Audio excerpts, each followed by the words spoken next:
The rich don't work for money, their money works for them. This is the central idea surrounding Rich Dad Poor Dad, and it's probably the most successful, popular personal finance book of all time.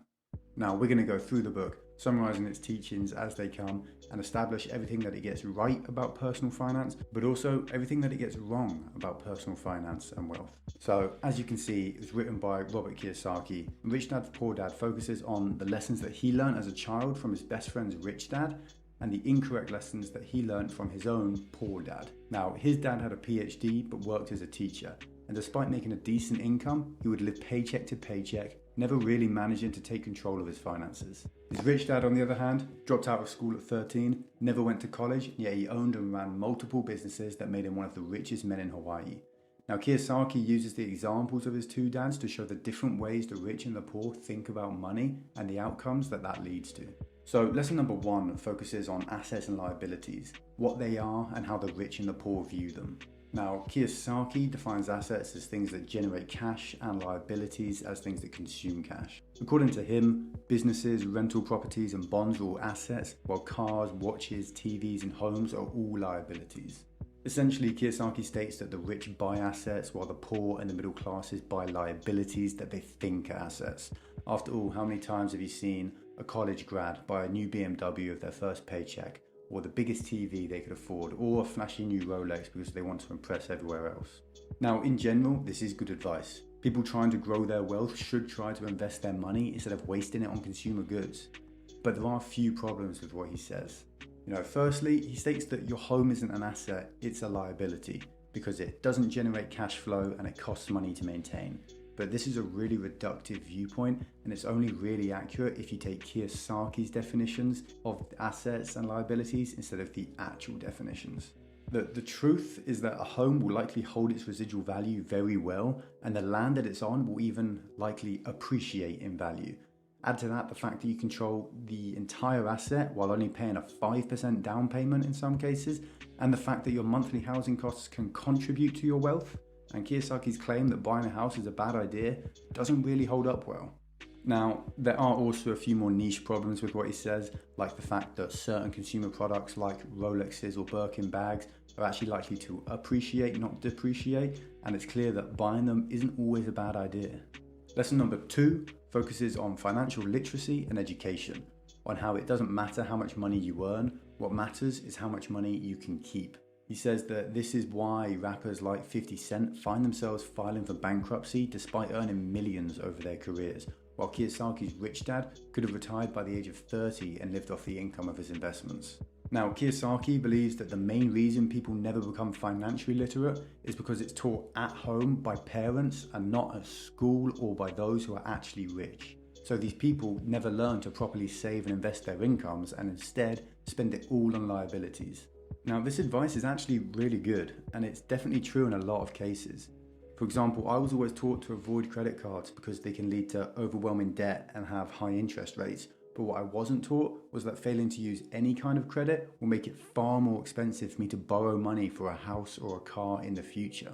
Kiyosaki's definitely correct when he says that parents who don't have proper financial literacy aren't going to teach their children the correct stuff, and he explains this pretty well in the book. Lesson number 3 looks at the power of using corporations or businesses and why they enable you to become wealthy. Now, this is because of 2 main reasons. Firstly, the tax benefits that operating within a corporation enable you to use. You can claim VAT or sales tax back from the government, you can depreciate assets used for the business, you can claim expenses from the business, which means you don't have to pay tax on that portion of your income. And then there's the fact that in almost every country in the world, income is taxed at a higher rate than profit. In the US, income tax can be as high as 50%, while corporation tax is usually around 21%. Then, on top of all that, corporations also allow you to protect yourself from the liabilities of your business. If you mess up and end up getting sued without the protection of a limited company or a limited liability partnership, you could lose your house, your car, your possessions, and all your savings. But you can protect your personal assets from those kind of risks through corporations. Again, what Kiyosaki teaches here is actually really good, and it's relevant for pretty much every country in the world, but it's nothing groundbreaking, and he's certainly not the first person to preach about the benefits of working through corporations. Finally, lesson number 4. is about how the poor and the middle classes concentrate on their income while the rich focus on their investments. People will routinely spend 4 years and $100,000 to get a degree that will only increase their salary by 5 or 10%, whereas the rich will invest that $100,000 and after 4 years will have $150,000. Kiyosaki's rich dad started making money when he was a teenager, while his poor dad spent the most productive years of his life wasting money at college. Now again, there's definitely some truth to this. There are so many degrees out there that really don't qualify you for any higher paying job. But to suggest that studying computer science at MIT or medicine at a world-class university isn't going to be worth it in the long run is just wrong. In general, vocational degrees like history, the arts and social studies are probably not going to be worth it if you're trying to maximize your wealth. But engineering, medicine, computer science, these subjects are probably going to give you a far higher income in the long run. Kiyosaki also goes on to say that the rich are more willing to accept risk in their investments in exchange for a higher upside, whereas the poor and middle classes are too conservative and allow their fear of losing money to prevent them from making decent returns. They are so diversified that they're unable to make any large gains because their investments are basically tied to the market as a whole, whereas the rich can make huge gains by buying distressed assets like rental properties or buying or building businesses themselves. Now, there's a fair amount of truth to that statement. Most wealthy people got there by being 100% concentrated in their business or their industry or one investment like Bitcoin or Tesla. Now, if you're only able to invest, say, $10,000, it's probably not worth it to stick it in an ETF fund. You're better off buying a rental property or putting it in one high conviction stock. Now, the rest of the book is really more about self-help than personal finance, and to be honest, it's pretty cookie cutter stuff. Kiyosaki goes on to explain that he thinks the 5 things holding people back are fear, cynicism, laziness, bad habits and arrogance, and he goes over his pretty basic advice for moving past these obstacles. He then lists 10 steps to getting started, but again, they're all pretty nonsensical and vague. As you can see, these steps are reminiscent of something like the law of attraction, and there's not a whole lot of value to be had here. It's pretty much just filler to make the book longer. So that's basically everything in the book, and as you can see, there is some good advice there, but nothing that you can't find somewhere else for free.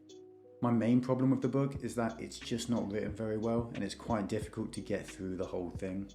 Most of the lessons are explained through stories from his childhood, most of which are probably made up, and they're all far too long for the actual important content that's present.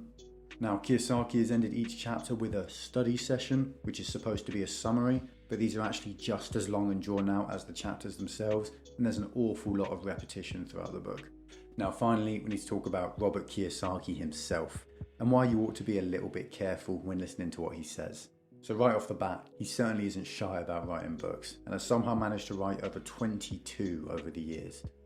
As you can see, most of these books are basically just rewordings of the same title with small additions, and he's really just been running with the success of Rich Dad Poor Dad and milking it as much as he can all this time. Rich Dad Poor Dad itself is littered with upsells where he tries to convince you to buy his other books or his courses or his seminars. Now, these seminars in particular are basically identical to all the other free seminars out there, where they'll try and convince you to buy a multi-$1,000 package that will teach you how to be rich. And I think that Kiyosaki has really sold out here by selling people overpriced courses after becoming famous for telling people not to waste their money on this stuff. He also has some pretty odd views about the world, like the fact that he thinks that fiat currencies like the dollar are going to collapse, but he doesn't think they're going to be replaced with cryptocurrencies like Bitcoin or Ethereum.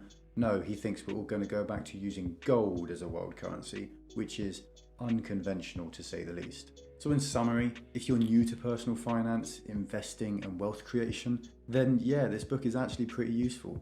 It has some great lessons, and to be honest, you can pretty much skim read it in no more than 2 or 3 hours. However, if you're already saving and investing your money and are on your way to being wealthy, then you probably already know everything you're going to read in this book. On the plus side, the audiobook is on YouTube for free, and the physical and electronic copies of the book are also pretty cheap, so if you want to check it out, it's not going to break the bank. So if you made it this far, thanks for watching. I'm going to be coming out with a video like this, reviewing and giving my 2 cents on different investing books every Saturday, along with a couple other types of videos as well. So if that stuff might interest you, be sure to subscribe, like, comment, and let me know what you want to see from me in the future. I'll leave links for the audiobook, the physical and electronic books in the comments for you guys if you want to check them out. Thanks for watching. Until next time.